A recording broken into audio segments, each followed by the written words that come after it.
నాకేదో భయం ఉందమ్మా. భయపడవలసిన ఏం లేదమ్మా. దాని మాట పెడితే గానీ మనసు చాలా మెత్తదు. నీకెందుకు, నువ్వు ధైర్యంగా పద. మరి మమ్మీ పేరు చెప్తే నువ్వెందుకు భయపడతావు? అబ్బే, అది భయం కాదమ్మా, బలహీనత. నేను ఒక్కరోజు గట్టిగా మాట్లాడా అనుకో, ఆ తర్వాత 10 రోజులు నాతో మాటలే ఉండవు. అది మాట్లాడకపోతే నాకు మనసుని బాగుండదు. అదంతా ఒక రకమైన వీక్నెస్ అమ్మా. ఆ గొడవ నీకెందుకు కానీ నువ్వు పద. వెళ్ళా? పదమ్మా. వెళ్తున్నా. వెళ్ళమని చెప్తుంటే.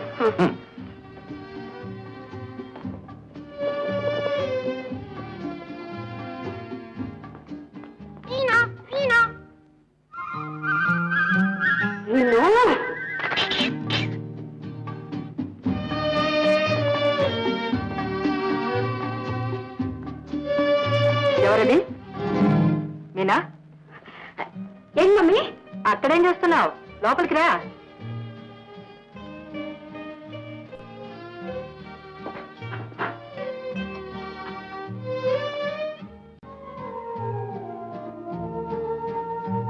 మమ్మీ చెప్పు. నువ్వు నేను అలా నీళ్లు నమ్మొద్దని నీకు ఎన్నిసార్లు చెప్పాను? చెప్పదలుచుకున్నది సూటిగా చెప్పు. నేను కూడా నీతో డార్జిలింగ్ వస్తాను మమ్మీ. నాతో డార్జిలింగ్కి వస్తావా? అవును మమ్మీ. 4 రోజుల్లో ఢిల్లీ నుంచి సార్ ఇక్కడికి వస్తున్నాడన్నమాట నీకు తెలుసా? తెలుసు మమ్మీ. తెలిసి అడుగుతున్నావా? నాకు డార్జిలింగ్ చూడాలంది మమ్మీ. నాకు చూడాలనే ఉంది. అనుకున్నవన్నీ అందరికీ సాగుతాయా మీ అమ్మలాగా? గారు చూసుకోండి. చూడు మీనా, నాతో వస్తే నువ్వేం చూస్తావు? నీ ముఖం.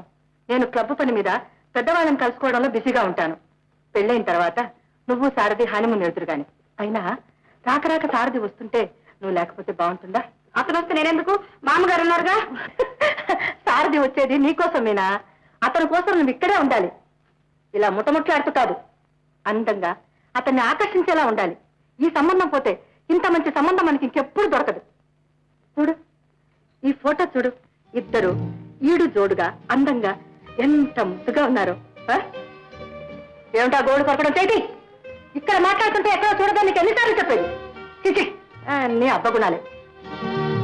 ఏమైనా చెప్పేది జాగ్రత్తగా విను. నీకోసం చీరలు, దానికి తగ్గ మ్యాచ్ రవికలు, నగలు అన్ని నీ బీరోలో ఉంచాను. అతను ఇక్కడ ఉన్నంత కాలం ఆ చీరలే నువ్వు కట్టుకోవాలి, ఆ నగలే నువ్వు వేసుకోవాలి. నీ సొంత వేషాలు వేయకు. అది వేస్తానంటే మొత్తం నేను వెయ్యిస్తానటమ్మా.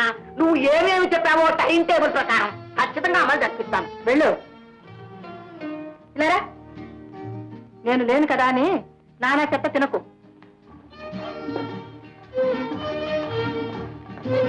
సారీ, మీరు వచ్చి చాలాసేపు అయిందా? అమ్మా, కాదు రెడీ. పిన్ని గారు,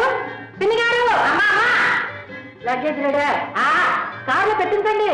చెవిటి తెచ్చినాడు, నేనే చెప్పాలా? కార్లో పెట్టించు. పిచ్చి ముద్దేది? మీనా? ఏమిటో కృష్ణవేణి గారు, ఎంత వేలు విడిచిన పిన్నమనైనా సారథి వచ్చే సమయాన్ని ఊర్లో లేకుండా పోవడం నాకేమంత బాగోలేదు. అదే పొరపాటు. మనం ఊళ్ళో లేకపోతేనే వాళ్ళిద్దరూ ఒకరినొకరు అర్థం చేసుకునే అవకాశం కలుగుతుంది. అసలు మనం డార్జిలింగ్కి ఎందుకు వెళ్తున్నామో తెలుసా? అక్కడుండే షుగర్ ఫ్యాక్టరీ డైరెక్టర్ మాధవరావు గారితో కలిసి మన సారథికి మంచి పొజిషన్ కలిగించడానికి. వండర్ఫుల్. ఏం తెలివితేటలు! నీ బుర్ర గనక రాజకీయాల్లో పెట్టావంటే ఇప్పుడున్న రాజకీయ నాయకులకు చాలా మందికి మెడకాయలే ఉండవు. చాలండి, మీ చెత్త రాజకీయాలతో అమ్మాయిని సారథిని విసిగించక కాస్త ఒంటరిగా ఉండనివ్వండి. అసలు నేను ఈ ప్రయాణం పెట్టుకున్నదే అందుకు. మీనా? Yes mummy. చూడు, నేను చెప్పినంత జ్ఞాపకం ఉందా? సారథి చాలా సెన్సిటివ్. అతని మనసు నొప్పించకుండా మసులుకోవాలి.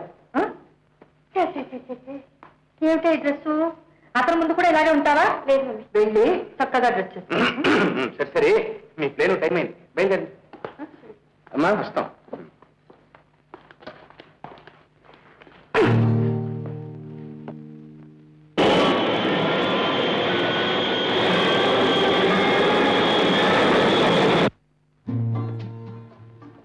ప్రేమని అంకుశంతో గుండెల్లో పొడుస్తూ ఉంటే ఎలా భరించడం? నా ఇష్టాయిష్టాల గురించి ఆలోచించక్కర్లేదా? ఏమిటమ్మా అది? సారథి విషయమైనా? అవును, అతనంటేనే నాకు ఇష్టం లేదు. ఏమ్మా ఎందుకని? మొట్టమొదటిసారి నన్ను చూడడానికి వచ్చినప్పుడు. అరే గంటల నిమిషాల్లో దొరికిపోయి వస్తామండి, మళ్ళీ కలుస్తాం. Meena bye bye. అతను అందానికి ఐశ్వర్యానికి ఇచ్చే ప్రాముఖ్యత అంతరంగానికి ఇస్తాడన్న నమ్మకం నాకు లేదు. మీరే చెప్పండి నాన్న, శారద గురించి మీ అభిప్రాయం ఏమిటి? సారథి చదువు సంస్కారం ఉన్నవాడమ్మా. ఆశరా దొరికితే అల్లుకుపోయి అభివృద్ధిలోకి రాగల సమర్థుడు. ఆ సమర్థత వ్యాపారానికి, ఆలుమొగల అనుబంధానికి అందం కాదు నాన్న. చూడు మీనా, మీ అమ్మ ఏం చేసినా నీ క్షేమం కోరేనమ్మా. నువ్వే తన సర్వస్వం అనుకుని నిన్ను విడిచి ఉండలేకనే ఇల్లరికానికి ఒప్పుకున్న సారథిని తన అల్లుడుగా ఎన్నుకుంది.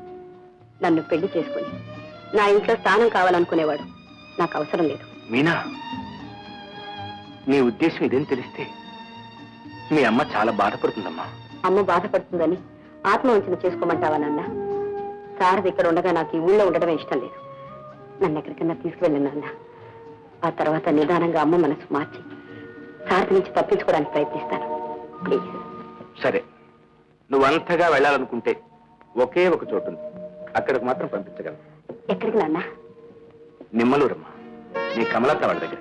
అంటే చదువు సంజయ్ లేని పల్లెటూరు ముద్దులని మమ్మీ ఎప్పుడు తిడుతుంటుంది, వాళ్ళేనా? వాళ్లేనమ్మా, కానీ మీ అమ్మ అంటున్నట్టు వాళ్ళేం ముద్దులు మూర్ఖులు కాదు. మమత మమకారం ఉన్న మంచి మనుషులు. అమ్మా మీనా, నువ్వంటే వాళ్ళకి ఎంత ఇష్టమో తెలుసా? ప్రాణాలు విడుస్తారు. నువ్వు వెళ్ళి ఒక్క వారం రోజులు వాళ్ళ మధ్యలో ఉన్నావంటే ఈ వాతావరణాన్ని పూర్తిగా మర్చిపోతావు. మరి మీరు ఎప్పుడు వెళ్ళరే? వెళ్ళకూడదని మీ అమ్మ శాసించిందమ్మా. నీ మీద ప్రమాణం కూడా చేయించింది. ఎందుకని? చెప్తానమ్మా. కమల నా సొంత చెల్లెలు. నా చిన్నతనంలో మా కుటుంబ పరిస్థితులు బాగాలేక కమలను రెండో పెళ్లి వాడికిచ్చి చేయవలసి వచ్చింది. కొన్నేళ్ల తర్వాత కమలను ముగ్గురు బిడ్డలను అనాథలను చేసి అతని లోకాన్ని విడిచిపెట్టి వెళ్ళిపోయాడు. ఆ తరువాత వాళ్ళందరినీ మన ఇంటికి తీసుకొచ్చాను. కానీ మీ అమ్మ వాళ్ళను నిరాదరించింది, అవమానించింది, వాళ్ళ పేదరికాన్ని వేలెత్తి చూపింది. పరువు పౌరుషం ఉన్న మీ కమలత్తయ్య ఈ విషయాలన్నీ నాతో చెప్పలేక, ఈ నరకంలో ఉండలేక వెళ్ళిపోయిందమ్మా. అంతే. ఆ వెళ్ళటం మళ్ళీ ఆమె మన గుమ్మం తొక్కలేదు. వాళ్ళు నా మీద పెట్టుకున్న ఆశల్ని మీ అమ్మ ఈ విధంగా అంతం చేసింది. అమ్మ మాట కోసం తోడ పుట్టిన చెల్లెల్ని వదులుకుంటానని ఎలా మాటిచ్చావు నాన్న? ఏం చేయమంటావు చెప్పు. మీ అమ్మ తత్వం నీకు తెలుసు కదా. తన మనసుకు నచ్చని పనులు ఏం చేసినా వెంటనే ఫిట్స్ వస్తాయి. తరచూ అలా వస్తే ప్రాణాలకే ప్రమాదం అని డాక్టర్లు చెప్పాను. అందుకని దాని మాటకు ఎదురు చెప్పలేక ఇలా సర్దుకుపోతున్నానమ్మా.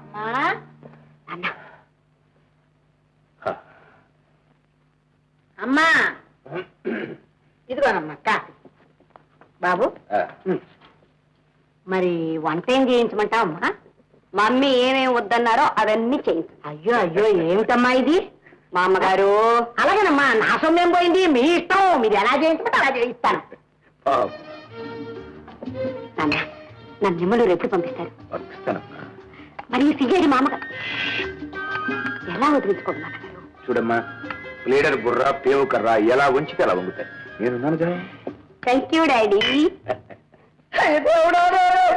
తల్లి, మనకి ఇష్టం తల్లి ఊళ్ళో అయితే పని జరిగితే అమ్మా, దూరపు చుట్టాలని ఒక దానం ఉందామని ఎంతో ఆశపడ్డానే అమ్మా. ఎంత పని జరిగితే తల్లి. అయ్యో ఊరుకోండమ్మా, కష్టాలు ఎప్పుడు అలాగే వస్తాయమ్మా. అడిగినప్పుడల్లా నాకు కాఫీ ఇస్తే నీకు కష్టం వచ్చేవా తల్లి? ఏమిటా సోకాలు? కాదండి, మోకాలు విరిగిందండి. నాకు కాదండి, వీళ్ళ వేలు విడిచే చెల్లెలు నూకాలతో మోకాలు విరిగిందని టెలిగ్రామ్ వచ్చిందండి. కిలోగ్రాములు ఎత్తులు కూడా పోయిందండి. అయ్యో పాపం, ఈ వయసులో ఎంత కష్టం వచ్చిందో మామకు. ఊరుకోండి అక్కయ్య గారు, ఊరుకోండి. ఎలా ఊరుకుంటాను నాన్న? ఎంతైనా వేలు విడిచిన చెల్లెలు కదా, పాపం డబ్బిచ్చి ఊరికి పంపించు నాన్న. ఎలాగమ్మా? రేపు సార్ వస్తున్నారు, ఇంట్లో బోలెడన్ని పనులున్నాయి. ఆ పనులంతా నేను చూసుకుంటాను నాన్న, పంపించండి. బాబు, చచ్చి మీ కడుపుని పుడతాను బాబు, త్వరగా పంపించు బాబు.